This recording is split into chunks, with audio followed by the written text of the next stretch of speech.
सोलापूरमधील बाळासाहेब सर्वदे हत्या प्रकरण एसआयटी चौकशी करा अशी मागणी मनसे पदाधिकाऱ्यांनी केली। भाजपा आमदारांचा खरतर मुलगा खरा सूत्रधार असल्याचा आरोप देखील मनसेच्या वतीने होतोय। किरण देशमुख हत्येचा खरा सूत्रधार आहे असं मनसे पदाधिकारी म्हणतात। किरण देशमुख भाजपा आमदार विजय कुमार देशमुखांचा मुलगा आहे।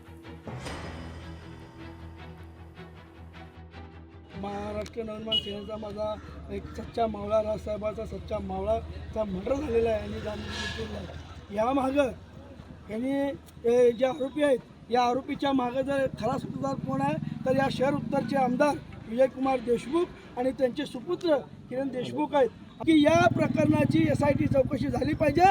आमदार विजयकुमार देशमुख मालक आणि किरण देशमुख मालकांच्या मोबाईल कॉलची चौकशी झाली पाहिजे। यातून महाराष्ट्र नवनिर्माण सेनेच्या माझ्या कार्यकर्त्याला न्याय मिळेल। बाकीचे आरोपी फरार आहेत, लवकरात लवकर ते 10च्या 10 आरोपी म्हणजे 15 आरोपी आहेत, त्यातले 5 पकडले म्हणतात, बाकीचे पण आरोपी तुम्ही आणलं पाहिजे। लोकशाही मराठी ऐका, पहा, जागरूक रहा।